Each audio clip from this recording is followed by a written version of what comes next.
चलो देखो, Lorentz Lorentz bulb, Lorentz scientist का नाम है। लॉरेंज फोर्स में आप इस तरह से समझिए कि अगर मान के चलो कि कोई चार्ज इधर से इधर मूव कर रही है, इसको ये मान लो कि एक प्लस चार्ज है और ये इधर गतिशील है, ठीक है, और इसी के पास से एक और चार्ज ऐसे मूव कर रहा है, गति कर रहा है, तो ये भी चार्ज गति में है, ये भी चार्ज गति में है। चार्ज जब गति में होता है तो कौन कौन सा क्षेत्र बनाता है? दो गो क्षेत्र बनाता है ना, विद्युत क्षेत्र और चुंबकीय क्षेत्र। तो बोलो ये चार्ज अगर गति में है तो ये दो दो गो क्षेत्र बनाएगा। दो गो क्षेत्र बनाने का मतलब सीधा हुआ कि अगर इसके पास कोई चुंबक रख दो तो भी उस पर बल लगाएगा, अगर इसके पास कोई आवेश रख दो तो भी बल लगाएगा, ये अकेला। यही चीज अगर रुक जाए तो चुंबक पर कोनो असर नहीं डालेगा। क्यों? क्योंकि जब रुक जाएगा तो इसका चुंबकीय गुण खत्म, यानी कि चुंबकीय क्षेत्र उत्पन्न नहीं करेगा, केवल विद्युत क्षेत्र उत्पन्न करेगा। लेकिन जब गति में रहेगा तो किसको प्रभावित कर सकता है?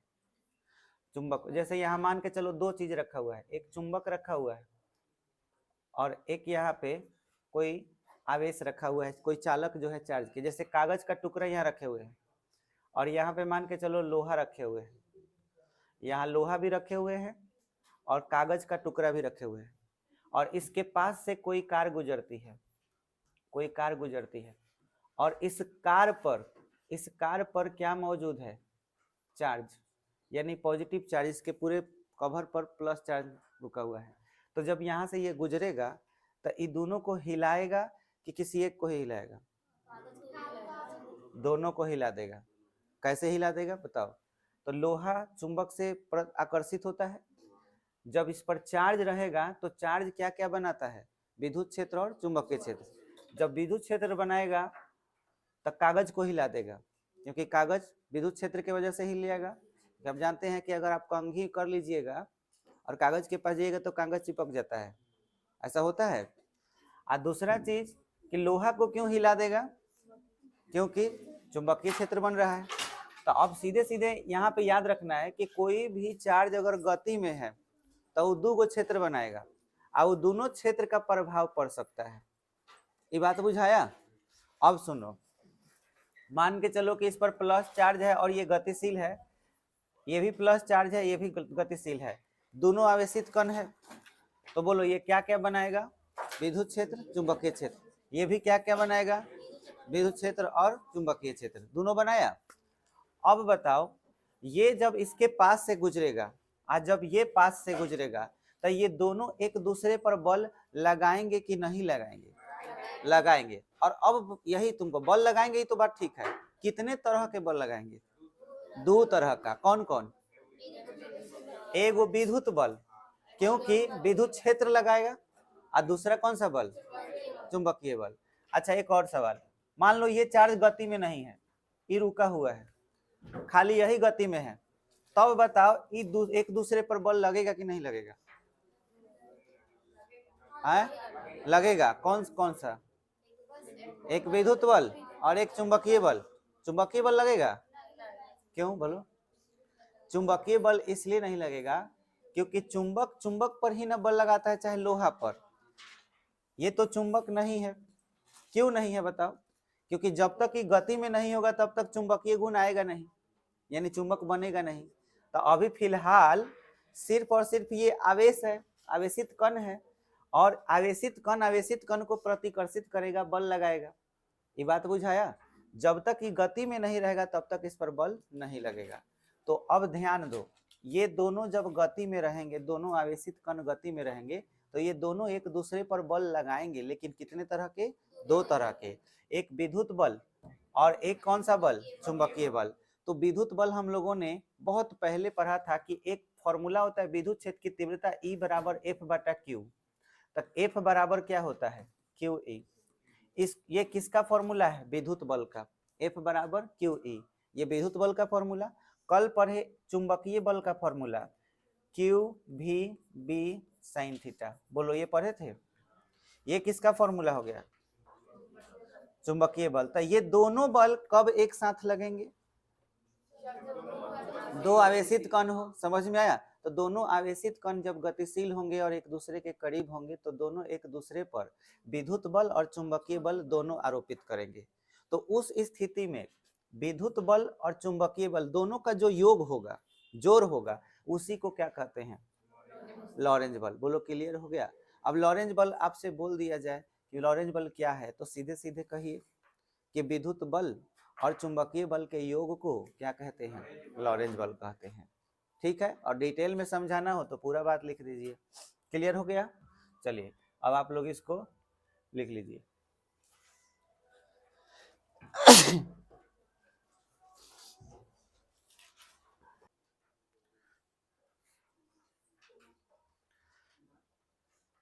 लिखिए, जब दो या दो से अधिक तरह के आवेशित कण गतिशील हो, दो या दो से अधिक तरह के आवेशित कण, दो या दो से अधिक तरह के आवेशित कण गतिशील हो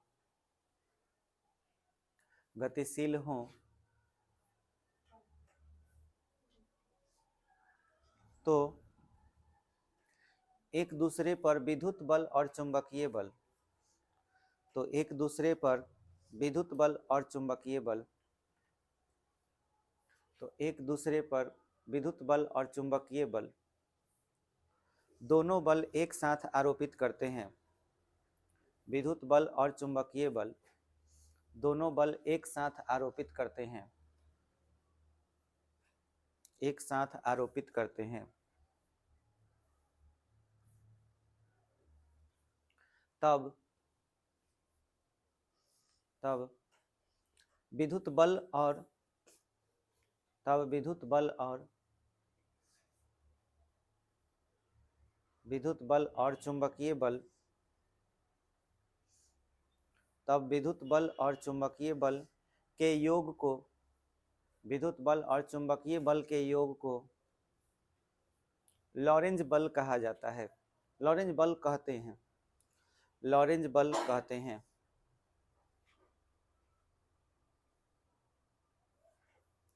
लॉरेंज बल कहते हैं। हो गया? देखो यहाँ, अब हमको लॉरेंज बल लिखना हो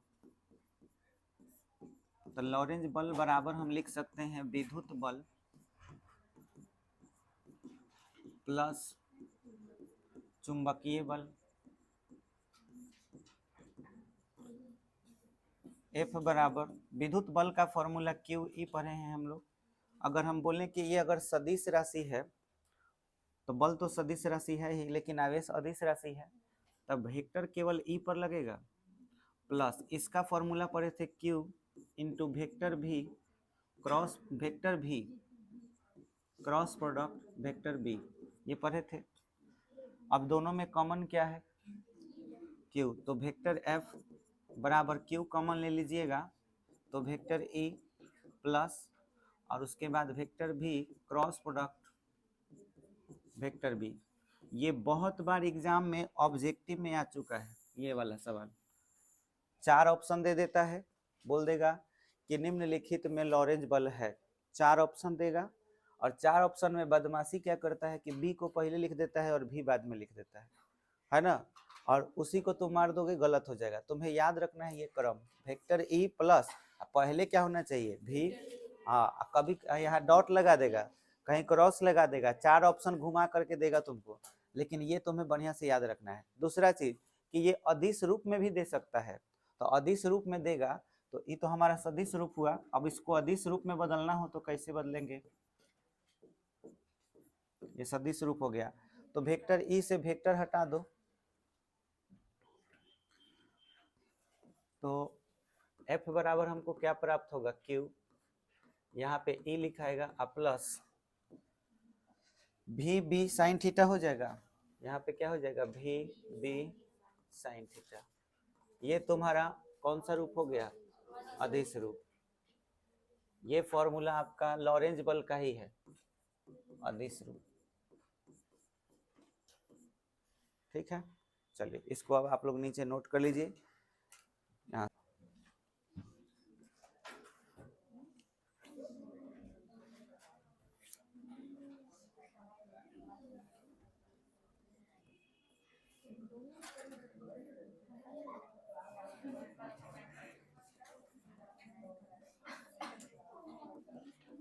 लिखिएगा, चुंबकीय क्षेत्र में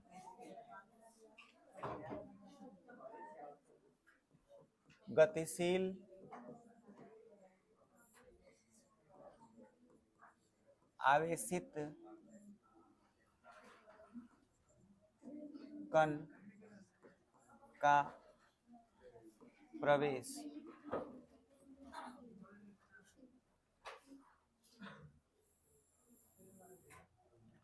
चुंबकीय क्षेत्र में गतिशील आवेशित कण का प्रवेश।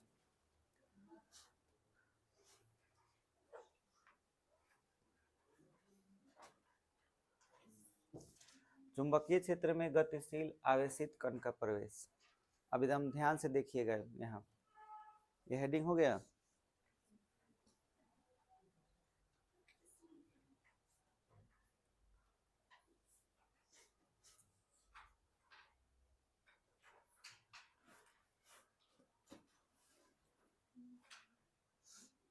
हटाए इसको।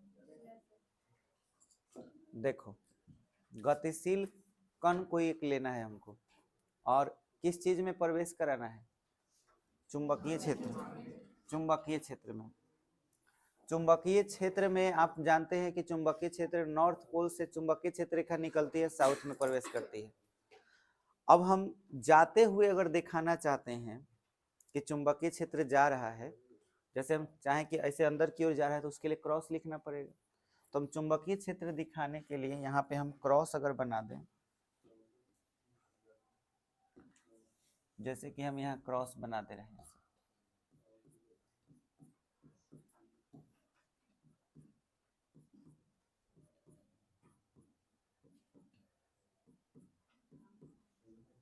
ऐसे अगर क्रॉस बहुत सारा हम बना दें,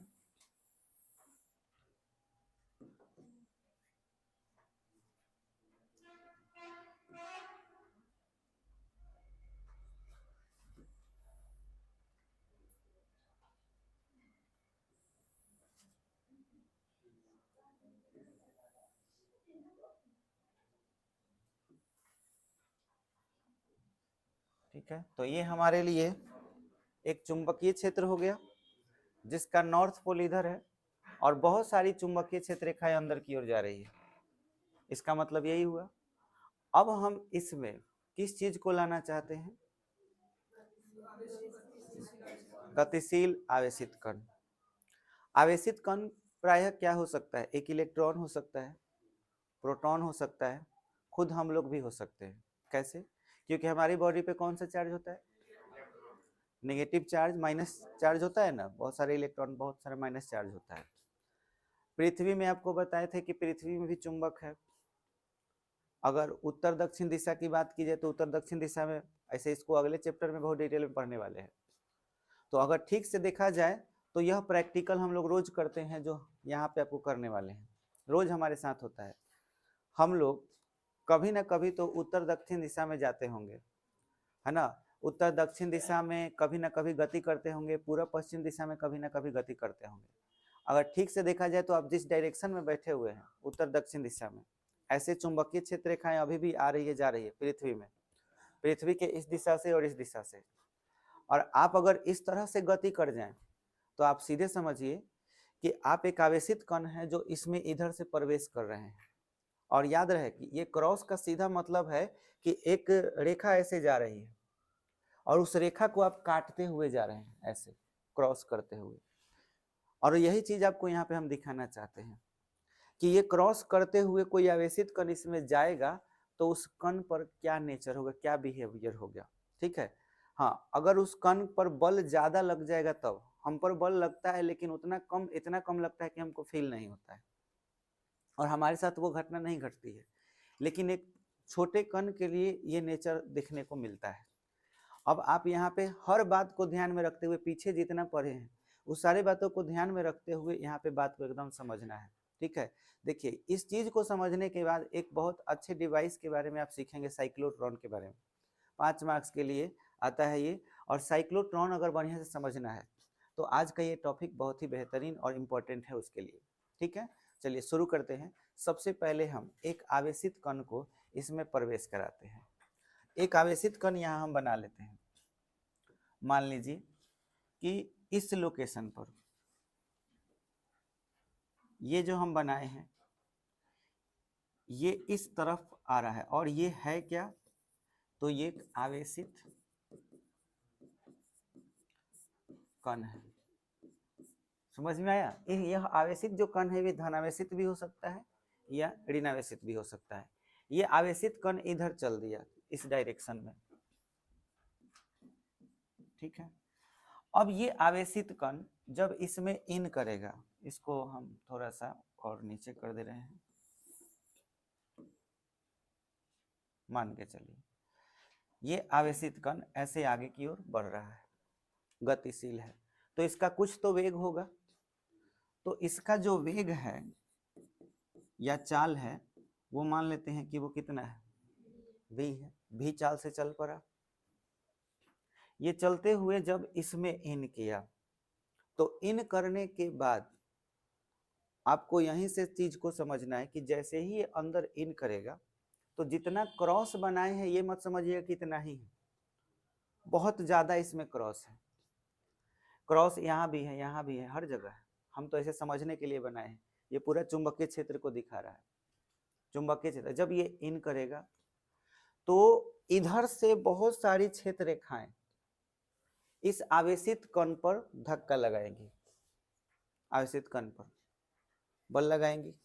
ये इधर से आ रहा है, चुंबकीय क्षेत्र रेखाएं इधर से जा रही हैं और इस पर बल लगाएंगी।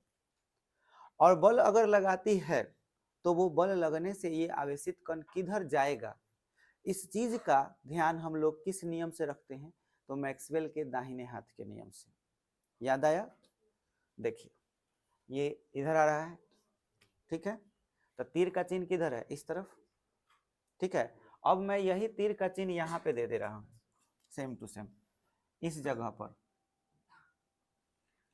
कि ये इस तरफ फिलहाल अभी इस जगह पर आया है और फिलहाल इसकी दिशा किधर है, इस तरफ है, राइट साइड में। और चुंबकीय बल या चुंबकीय बल नहीं, चुंबकीय क्षेत्र यानी बी की दिशा किधर है, बताओ जल्दी। चुंबकीय क्षेत्र की दिशा किधर है, चुंबकीय क्षेत्र अंदर की ओर, यानी अंदर की ओर ये तीर है ये, और इसी को चुंबकीय क्षेत्र बोल रहे हैं, बी बोल रहे हैं, बी। ये बी है अंदर और ये क्या है, भी है। क्लियर हुआ? एक पेन देखिए, ऐसे है, यहाँ कण है और ये इधर जाना चाहता है ऐसे, ठीक है। और ये क्या है, चुंबकीय क्षेत्र। हमको किसका दिशा पता करना है, कण के बल पर, कण पर बल कौन लगाया, चुंबकीय क्षेत्र बल लगाया।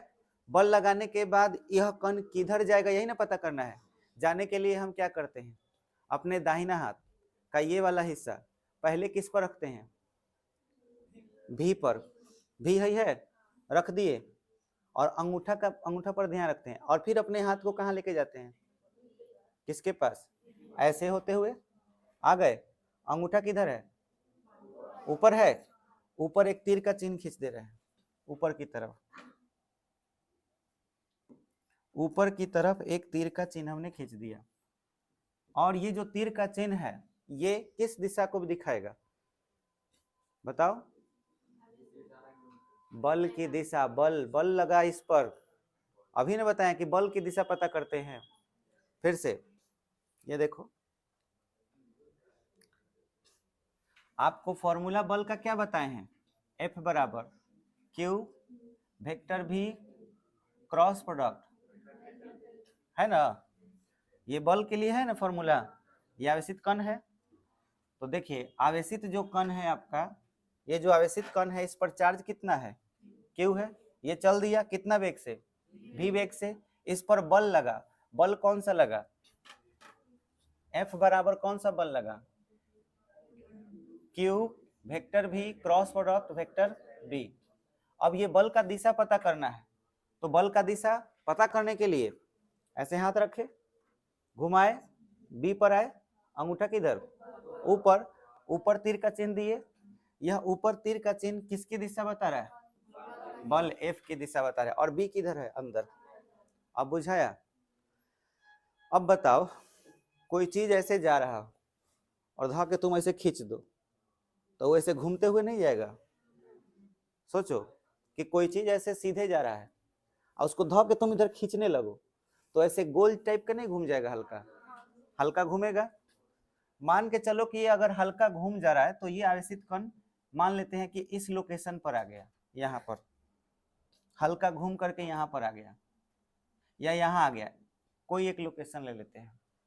इस जगह पर अगर वो आया है, तो अब हम ये जानेंगे कि यहाँ पर अगर वो आया है तो वो अब किधर जाना चाह रहा होगा, तो उसका डायरेक्शन इस तरफ हो सकता है, यानी वेग क्या है भी, मान लेते हैं कि यहाँ पे इस डायरेक्शन में अब जाना चाहता है।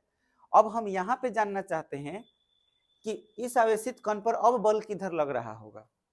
तो इधर बल लगने के लिए फिर से हम अपने हाथ को किधर करेंगे, सबसे पहले हाथ किस पर रखेंगे, रख दिए, ठीक है। अब अपने इस चीज को कहां लेकर के जाना है, बी, बी तो अंदर है, तो अब हाथ को घुमाना पड़ेगा, और कहां जाना पड़ेगा, तीर ऐसे है, ऐसे है, इस तरह से है। तो अब अगर हम ऐसे लेकर के ऐसे जाएंगे, तो अंगूठा किधर आएगा, इधर, यानी अब कण पर बल किधर लगेगा, इस तरफ। तो अगर इस तरफ लगेगा, तो तीर का चिन्ह हमको अब इधर देना पड़ेगा, और यहाँ पे एफ बल लगा, बोलो इस तरफ लगा, फिर इधर लग रहा है। अगर मान लेते हैं कि ऐसे घूमते हुए कण इस लोकेशन पे आ गया, इस जगह पर, इस जगह पर आ गया, और ये इधर जाना चाहता है, वेग क्या है, भी है,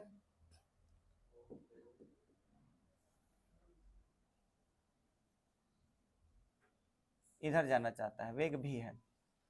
अब आप फिर यहाँ पर पता करना चाहेंगे कि ये किधर जाना चाहेगा, तो फिर हम अपने हाथों को कैसे करेंगे, ये देखिए, ये ऐसे है, ये ऐसे है, अपना दाहिना हाथ ऐसे रखेंगे और ऐसे लेके जाएंगे, अंगूठा नीचे, यानी कि बल किधर लगेगा, नीचे की तरफ, एफ ऐसे लगेगा। मान लेते हैं कि ऐसे ये घूमते हुए इस जगह पर आ गया, ये चीज यहाँ पे आ गई,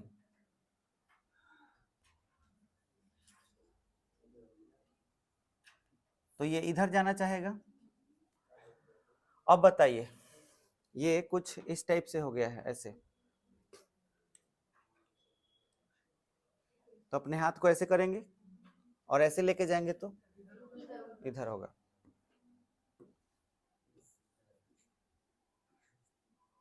एफ।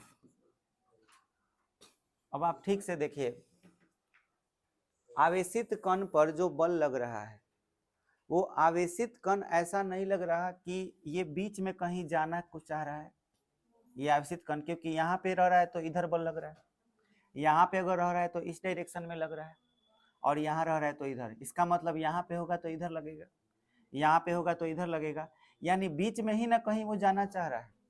बीच में कोई तो ऐसा जगह है जिस जगह पर आवेशित कण जाना चाह रहा है पर जा नहीं पा रहा, केंद्र को खोजने का काम कर रहा है। कोई एक बीच में जगह खोज रहा है, और जहां जगह खोजे, केंद्र को खोजे, तो केंद्र के खोजने वाले जगह को अभिकेंद्र बोलते हैं। बात बुझाया, यानी बीच में कोई जगह है, बीच में कोई पॉइंट है, जिस पॉइंट पे आवेशित कण जाना चाहता है। समझ में आया। और जहां केंद्र पर कोई अगर जगह खोजने लगे कोई चीज, तो इसका मतलब होता है कि वो उस पर जो बल लग रहा है वो अभिकेंद्र बल लग रहा है, और अभिकेंद्र बल याद करो उसी पर लगता है जो विद्युतीय गति करता हो। समझ में आया। यानी कि ये आवेशित कण जो गति कर रहा है वो किस तरह की गति कर रहा है, ये विद्युतीय गति कर रहा है।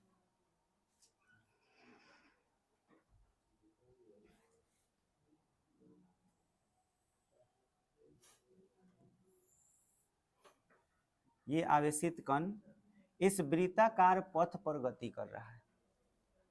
ये बात समझ में आया? अब यहां से निष्कर्ष फिर से हम निकालते हैं। जब कोई आवेशित कण भी वेग से, है ना, चुंबकीय क्षेत्र में प्रवेश किया, ठीक है, और प्रवेश जब किया तो प्रवेश करते समय इसका एंगल देखिए कितना है, गौर से देखिए। चुंबकीय क्षेत्र ऐसे था और ये प्रवेश ऐसे कर रहा है, यहां से ऐसे, ठीक से देखिए। ये जब प्रवेश कर रहा था तो ये भी है और ये क्या है, बी है। बीच का कोण कितना हुआ, 90। यानी कि हम देख रहे हैं कि आवेशित कण किस तरह से प्रवेश कर रहा है। आवेशित कण, है ना, भी वेग से चुंबकीय क्षेत्र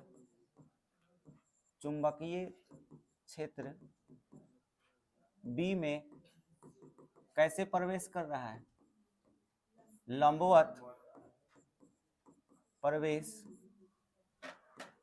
कर रहा है। तो कौन सी गति कर रहा है, तो वृत्तीय गति या वृत्तीय पथ धारण कर लेता है, ये बोल सकते हैं, वृत्तीय पथ धारण कर लेता है।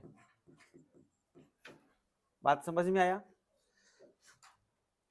अब आप बताइए कि उस कंडीशन में F बराबर वैल्यू क्या होगा। तो हम जानते हैं कि Q vector B cross vector B, ये होता है Q V B sine theta.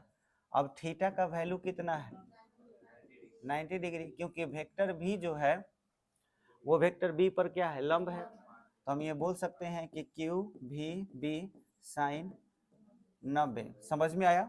और इस तरह से क्यू भी और यहाँ पे बी। आपको ऐसा नहीं लग रहा साइन 90 ही सबसे ज्यादा मान होता है साइन का? इसके अलावा कोई भी एंगल होगा तो साइन का वैल्यू क्या हो जाएगा, कम हो जाएगा। तो साइन का सबसे अधिकतम मान 90 होता है। इसका मतलब ये हुआ कि चुंबकीय बल, ये जो चुंबकीय बल है ये सबसे ज्यादा कब लगता है, जब लंबवत प्रवेश करे तब इस पर बल ज्यादा लगेगा। तो ये आपका चुंबकीय बल F का मान सबसे ज्यादा मैक्सिमम वैल्यू हो गया, F मैक्स का वैल्यू हो गया। F मैक्स यानी maximum value of magnetic force equal to क्या होता है, QVB। और ऐसा जब होगा तो आवेशित कण जो होगा वो कौन सा पथ धारण कर लेगा, वृत्तीय पथ धारण कर लेगा। बोलो क्लियर हो गया? चलो अब आप लोग ऐसा कीजिए, हेडिंग हो गया है ना, ये इसको बना लीजिए फिर लिखवा दे रहे हैं।